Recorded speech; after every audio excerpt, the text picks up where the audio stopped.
NFL players are now returning to college football. I mean, what are we supposed to do? What do we say at this point?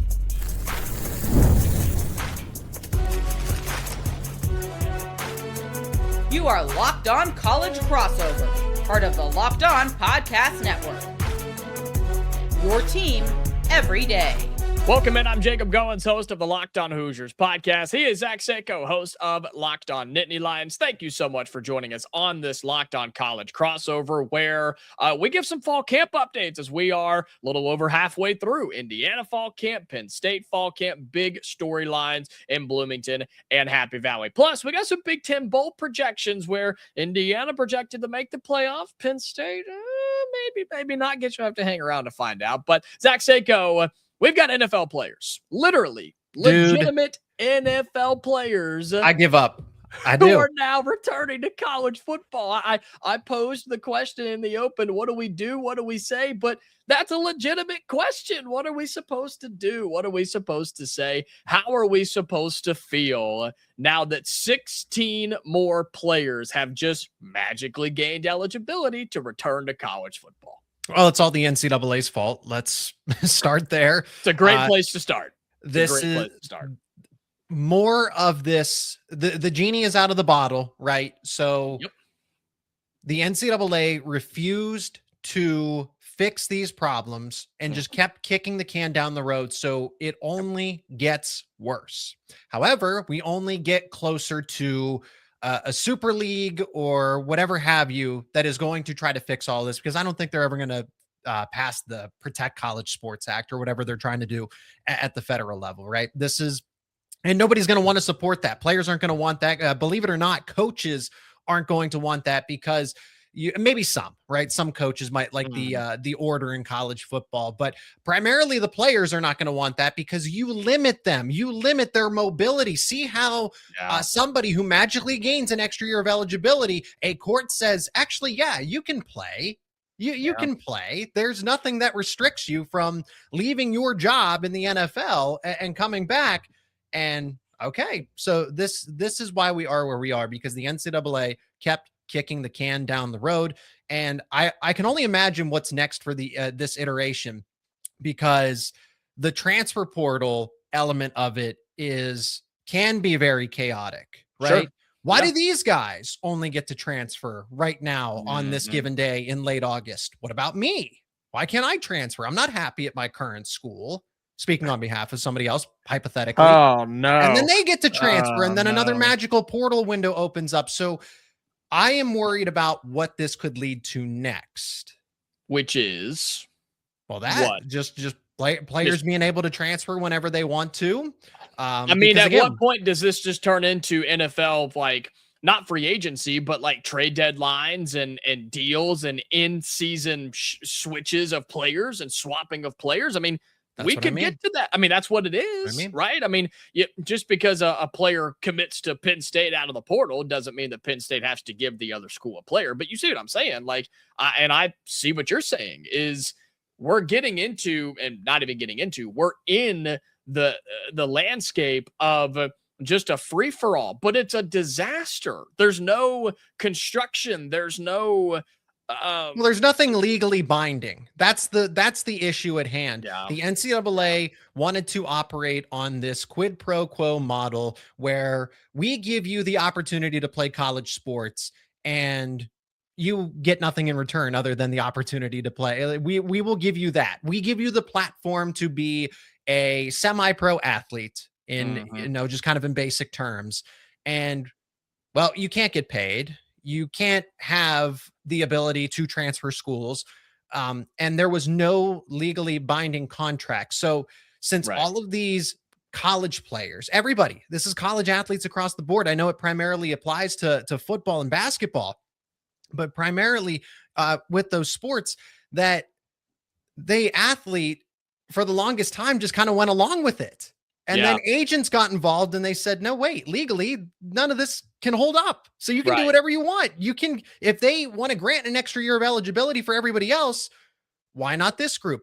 Because in the law, that's not going to hold up. So they reminded athletes, or not even reminded, they convinced athletes that They have more power and you have rights. Yeah, you have more power than the NCAA. You are stronger than the governing body of college athletics. And when we look at it now in the year 2026, like it's wild to think that it took this long for it to happen, right? Why didn't athletes and agents and judges step up in 2015 or 2010 or 2005, but NIL and things weren't around right back then? People still respected the high authority and things like that. But that's why I've used the term of, man, the government has been overthrown. The NCAA doesn't exist anymore. They're embarrassing. They are being walked all over, and it is absolute chaos. And so that's why you brought up the Protect College Sports Act earlier.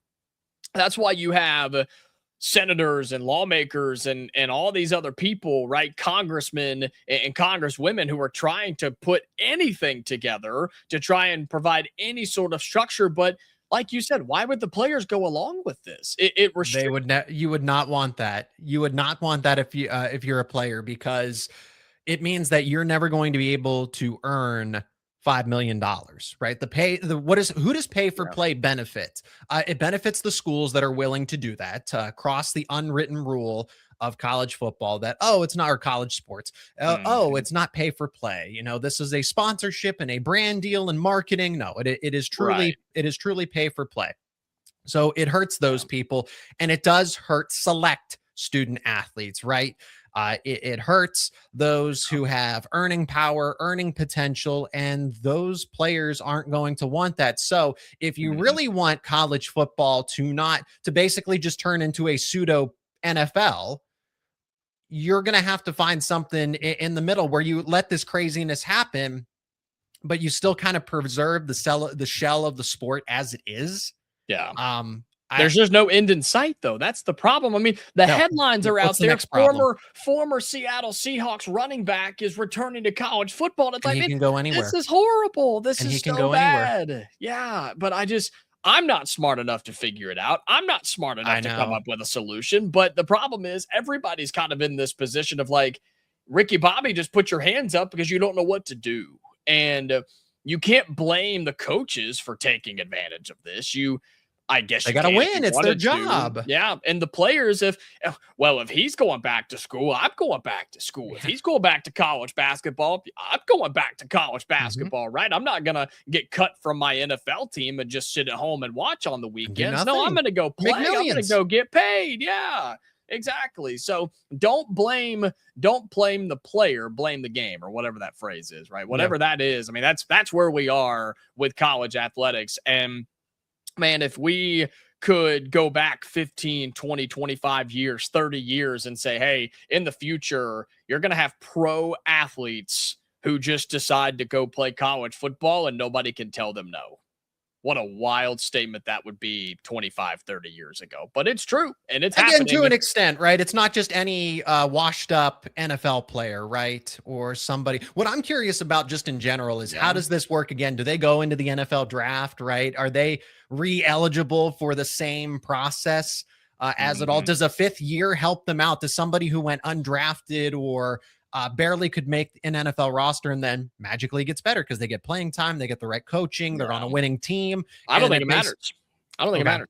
I think Pandora's box has been opened so wide and with so much volume that if Patrick Mahomes decides that I'm going to go play college football again, I think he could find a way to do it. I legitimately think he could find a way to do it because he'll find a judge that gives him the TRO, that temporary restraining order, and he'll find a lawsuit or whatever. Like, I think anybody can do it. I really do. I think it is so far gone until somebody and something is implemented that I think we're just in this horrible time period of college athletics. If you have a half decent lawyer, just challenge the NCAA in something, you'll probably win. You will. You will absolutely win because the NCAA ceases to exist anymore. And so while we are frustrated and upset with where college football is, we do still have a season to play. We still love it. We can't wait.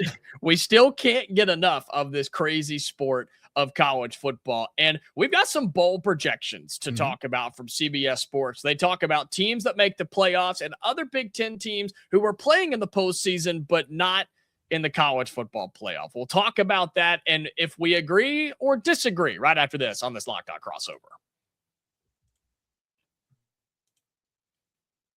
This Locked On crossover of Hoosiers and Nittany Lions is brought to you by The Game. Since 1986, The Game has been creating classic college hats that fans are proud to wear, whether you're an alumnus, current student, season ticket holder, or simply someone who never misses a game. A great college hat is more than just apparel. It's a way to represent your school wherever you go. This year, The Game is celebrating its 40th anniversary by giving fans a chance to save on some of their most iconic college hats. If you've been thinking about replacing an old favorite or adding a new one to your collection, now is the perfect time. I think I have my Indiana one. I do. Hold on one second. I'll show you the Game hat from Indiana. Hold on. I'm coming. Boom. There it is. It should have been sitting on my desk, but I'm not good at this podcasting thing like Zach Seyko is. But look at this thing. Look how sweet that is. And this is one of over 10 different ones they have for Indiana. They've got Penn State and so many others of your college teams. They've got cool lids for you at The Game. With hundreds of officially licensed college hats to choose from, you'll find the perfect fit for game day and every day. Don't miss this chance to celebrate 40 years of The Game with 40% off your entire order. Visit thegamecaps.com and use the promo code Locked On at checkout. That's thegamecaps.com. Promo code Locked On. Celebrate 40 years of The Game with 40% off. But don't wait. This anniversary offer will not last forever. As we get closer, people start making predictions, Zach. They start making projections. They start making their picks for who makes the playoffs, who goes not to necessarily bowl games good ones, things like that. So you can tell anybody can make a prediction, but is it good? You're right. Or is it right? We saw that AP poll from last year, right? Just don't. Yeah, it's for fun. I'll make my predictions. You should know better than anybody about AP polls and preseason predictions and projections not always being correct, right? With Penn State, we won't go back to last year because it's a new era in Happy Valley. It was all necessary. It was all necessary. It was all part of the plan. Right? You gotta fall back to spring forward, right? How do you go forward? You pull the spring back. Well, Penn State did that and then some. And I think a lot of people are high on Penn State. I think a lot of people are excited about Penn State. Who you ask. I think it's for the wrong reasons, but I do think they are excited about Penn State. And so much so that folks at CBS Sports have put out their bowl projections for the upcoming 2026 season. Mm-hmm. And as you can imagine, there are several Big Ten teams that they project to make the college football playoff. Okay. Good. They have Oregon winning the Big Ten. They have Indiana going 10-2. They have Ohio State going 10-3, Zach. 10-3. Oh, so they lose the Big Ten title.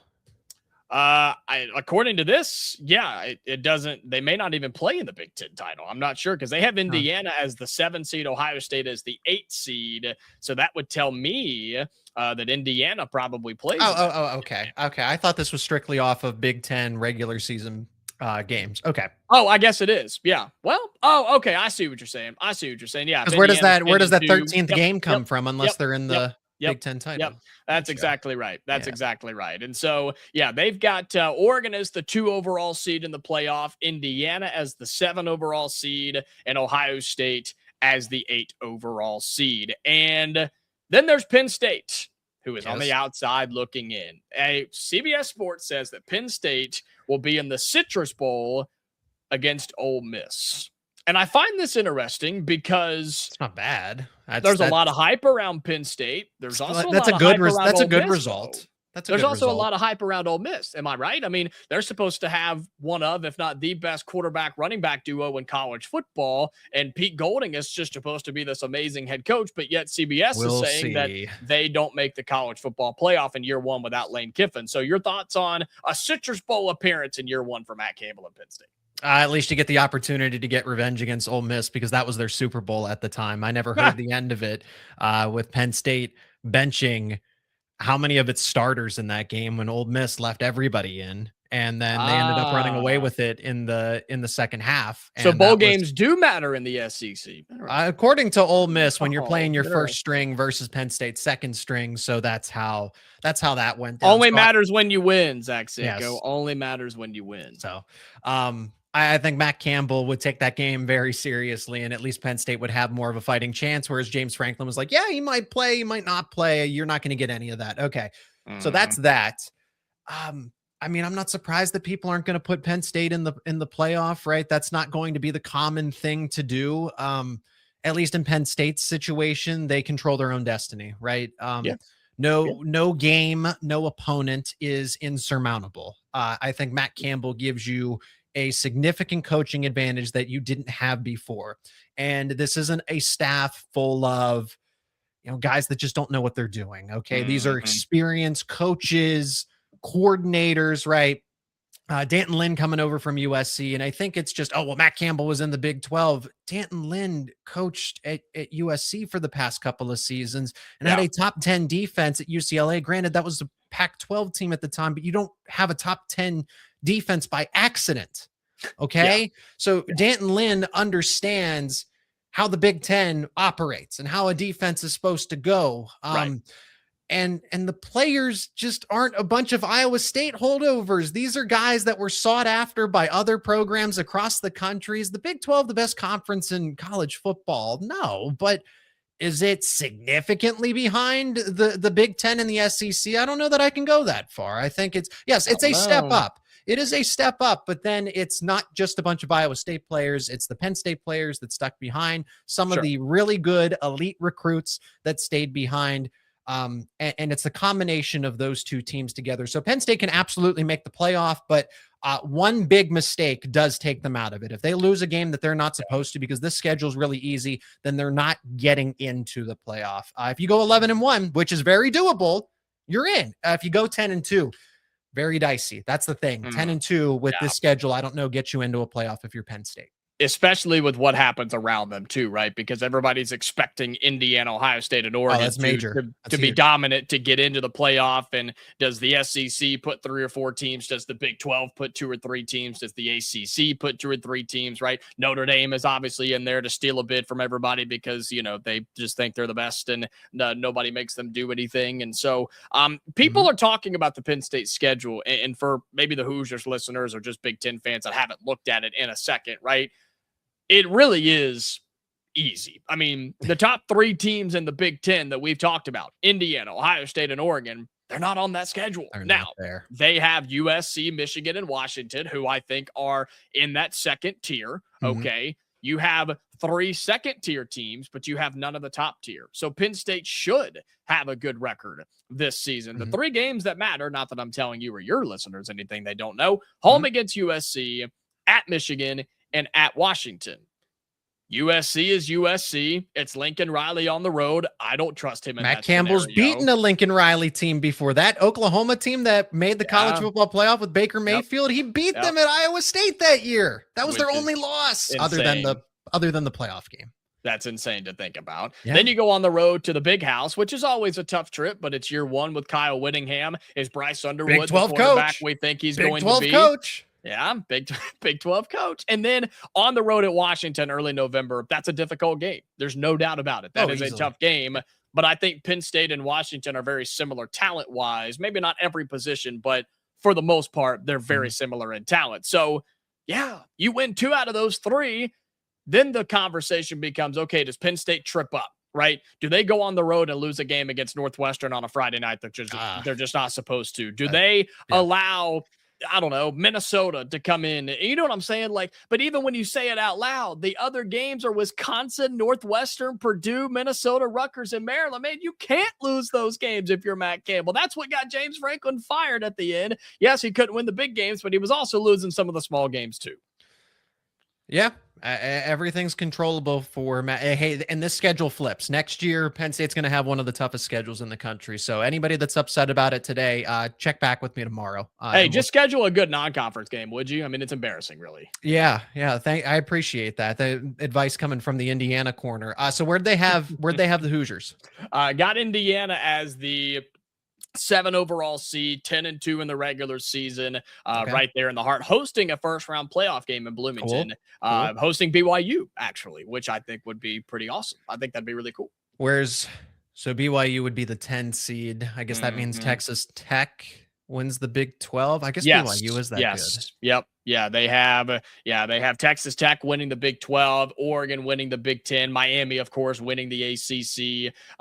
Several SEC teams on the outside looking in. Again, Bama, they don't have making the playoff. Ole Miss, they don't have making the playoff. So there's a lot of question marks there, but overall, nothing groundbreaking, but it was more so of, okay, the top 3 of the Big 10 get in, and one of those 3 will probably win the national championship, if we're being honest. So with that being said, though, as we do get closer to the season, it's fun to talk bowl projections and playoff projections and things, but it's also fun to talk about the teams on the field. And we've got updates from Bloomington and from Happy Valley as we get closer and closer to kickoff. We talk the latest updates from fall camp in both places right after this.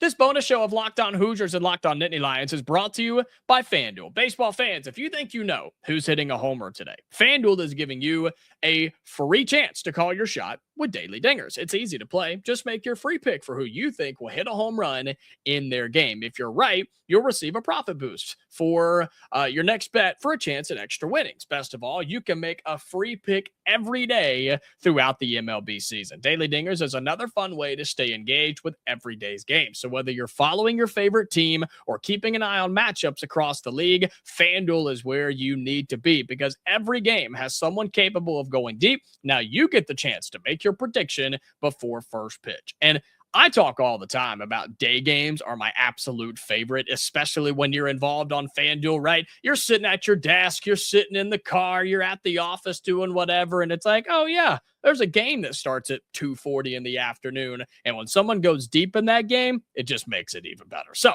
are you ready to go play your game today? Join all the action at FanDuel.com. That's FanDuel.com to play Daily Dingers and make your free pick on who's hitting a homer. Play ball and swing for the fences on FanDuel, an official partner of the MLB. Fall camp updates, my friend. What's going on in Happy Valley? You apparently walking through some monsoons and everything to get to practice and see what's going on. So what's the latest? What's the vibe? Good, bad, somewhere in between? Tell me what's going on there in fall camp for Matt Campbell and your wife. I want you to go first because I feel like I took up a lot of airtime with a silly bowl prediction by CBS. But yes, it's been pouring here in good old Happy Valley. But that's the teaser for what's going on with Matt Campbell and company. Okay. You first. Okay. Well, you first, sir. For Indiana, everything's rocking and rolling, dude. Everything seems like it's right on pace with where it's supposed to be. That's anywhere from Josh Hoover and his comfortableness, if you will, in the offense. And, there's some national folks like Pete Nakos and things saying that he's right where Fernando Mendoza was. And I don't know if I'm willing to go that far yet. But he is a lot more comfortable than he was in the spring. And the big reason for that is because Curt Cignetti and Mike Shanahan have made it to where they're not going to demand from him what TCU demanded from him because he's got a better offensive line here. He has a better running back room here. Yeah. He's got better receivers here. Like pretty much everything around him is better in Bloomington than it was at TCU. And so Josh Hoover looks good. Nick Marsh is becoming the player we thought he was going to be as a stud at wide receiver. Tried to tell everyone. That's the second best receiver in the Big Ten. Second best, behind Jeremiah Smith. Yes, I think that's absolutely possible. I really, really do. Actually, a little update as we continue to find out who the other starting cornerback is going to be. AJ Harris still battling for it. I know we talked about him last week, but it still has not been decided between him and Rylan Gandy. I just look at it as snaps. It's like a 6-man coming. Oh, he's not a starter, but he might play more snaps in a select game. I really, just from the outside, I don't think it's a big deal. It's snap counts are what I'm more interested in. I made a bold prediction this week on the Locked On Big Ten squad. Be sure folks go check it out on both of our channels. I said that Indiana's defense, and I also did a show on it on Locked On Hoosiers. I have made the prediction and the proclamation that Indiana's defense will be the best defense college football has ever seen this season. I don't see glaring issues. I really don't. I think that defense. Oh, and you guys just added some. You got some of those. You got some of those fifth-year seniors coming back too. So it only adds to it. Yep. 2 starters on the defensive line that are now joining the team again. And you want to win in the trenches, man. That's huge. I think they have 2 complete starting defensive lines on this team. Yeah. Linebacker is solid. Depth is a little bit of a concern, but the young guys are stepping up, and the secondary is just going to flat out get after it. So all is well in Bloomington. Offense is pushing the defense pushing the offense, man. I'm ready for them to get on the field and take on another team not named Indiana. So are the vibes as high in Happy Valley? Are things progressing the way that they're supposed to? I'll try to take a middle of the road approach, right? I don't want to be so Penn State biased here, especially when we do these shows. If you're an Indiana fan, you should be very excited, right? I listen to that. I hear all that. I hear your takes, and I'm like, man, I'd be really happy to be an Indiana fan right now. That is not a preface for what I'm about to say, about Penn State. But if I'm a Penn State fan, I'm curious, right? Because I think the potential is not unlimited, because I don't view this team as a title contender, but 12-0 is on the table. And part of that has to do with the schedule. Part of that has to do with this is a capable, competent team. Mm-hmm. I don't think they're elite. I don't think they would walk into a playoff game against Indiana and win by 2 touchdowns. So not all undefeated records are equal, but I'm eager to see, right, why Penn State made this decision. Okay, you got a capable quarterback. You have a sound running back depth chart. The offensive line has a bunch of talented pieces, especially with the starting group. Defensive line, you mentioned defensive lines that are deep. I would say that Penn State is 3 deep at defensive tackle with guys that I trust, guys that I legitimately trust to give you a lot of, and that preserves longevity, right? You could have one superstar defensive tackle like Penn State did last year. They had Zane Durant. The second that Zane Durant was taken out of the defense, as far as a double teamed, or he took a play off, or he had some bumps and bruises and wasn't available for a drive, right? There was nobody else to step up in that place. So it's the fact that, and then it just trickles down from there, right? More players are playing more snaps, so you can keep guys fresh and everything else. That is why it is so valuable to have depth, because you don't have to overextend your starters, right? And you can keep everybody fresh, right? Mm-hmm. So I feel that way about Penn State's defensive tackle room. In particular, wide receivers are significantly better. Better. Guys are getting open. Guys are making spectacular catches. Guys are just cleaner in the way that they've gone back and forth with the secondary. It's not just but the wide receivers were, at least when the media were around, winning a lot of reps that I wasn't seeing the past few seasons. Guys, what about the run game? Like, is it going to be something that Penn State leans on? I'm asking, I guess, in terms of Rocco Becht, is it going to be a similar situation to what we see Josh Hoover in Indiana, where it's like, hey, well, we need you to make a throw. We need you to make a throw, but we're not going to ask you to throw it 35, 40 times a game. Is that what we're going to see at Penn State? Everything is on the table. It's multiplicity, the way that the offensive coordinator Taylor Mauser has framed it, that Penn State wants to be able to go 4 or 5 wide, like a USC. They want to be able to run 3 tight ends or I formation and use a tight end as a fullback and go power O. Use 2 running backs out of the backfield, split one out at wide receiver, right? Because all those guys can catch passes. It's being able to, your quarterback can run. Your guy, he can be a dual threat QB and run the football when his number's called. So they want to be able to do it all, to air the football out, run the rock if you need to, use play action off of it. But if we're talking about a base setup, run the football, multiple tight ends, 2 or 3 tight ends, and the offensive line is 20, 30 pounds bigger on average. They just increased everybody's weight. They made everybody by 15 to 20 pounds larger.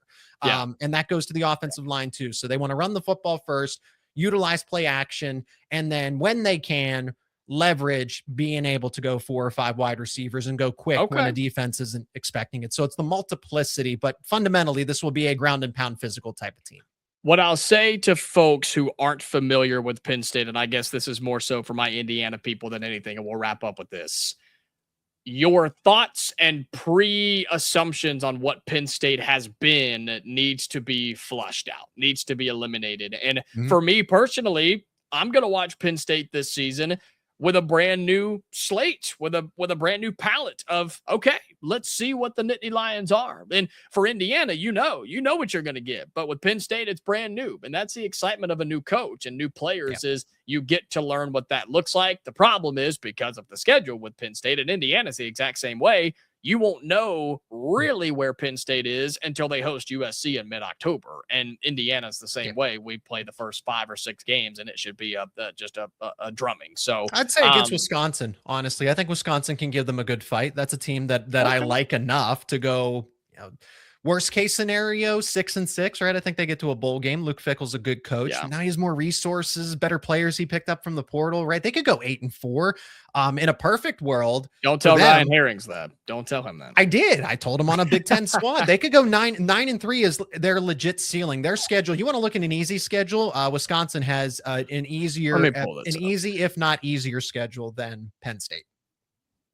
I'm looking at it right now. Other than starting against Notre Dame, that could be really ugly. That one doesn't. Yeah, that one's not what I meant by easy. At Penn State, home for USC, and at Iowa. Yeah, that's it. The rest of God, what did they do? Yeah, Michigan State, UCLA, Rutgers, Maryland, Purdue, Minnesota. You're right. Watch out for Wisconsin going 8-4 this year, and 9-3, and Luke Fickell saving his job at Madison. They lose to Notre Dame, Penn State, and USC. 9-3. I hope. Gosh, that would be wild.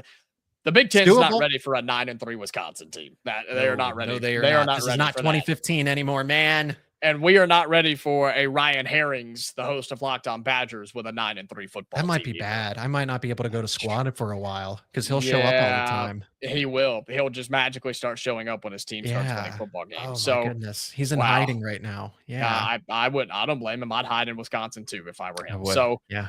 Okay, let's wrap up right there. Fun conversations on this Locked On crossover. Again, he is Zach Seyko, the host of Locked On Nittany Lions. I'm Jacob Goins of Locked On Hoosiers. However you have found this show on one of our respective channels, do us a favor, go to the other one, check it out, hit subscribe, follow us on those audio podcasting platforms because we do these talks every single week, and we're super excited for what the football season has in store. So, Zach, always appreciate the time, my friend. We will do this again next week, okay?